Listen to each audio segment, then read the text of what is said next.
Welcome!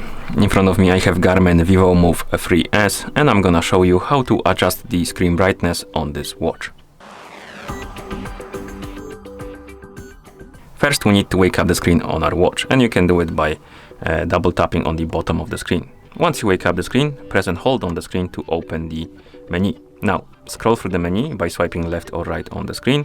Find the let's go back.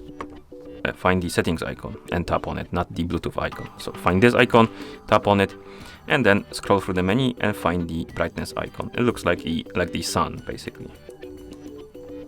This one. And once you find the brightness icon, tap on it. And here we can adjust the brightness by tapping on not tapping on auto. We need to switch to levels of brightness, and we have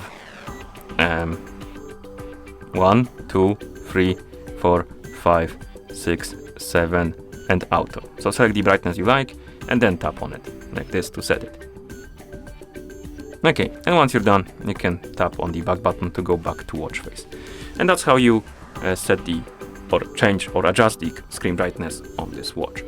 Thank you for watching. If you found this video helpful, please consider subscribing to our channel and leaving the like on the video.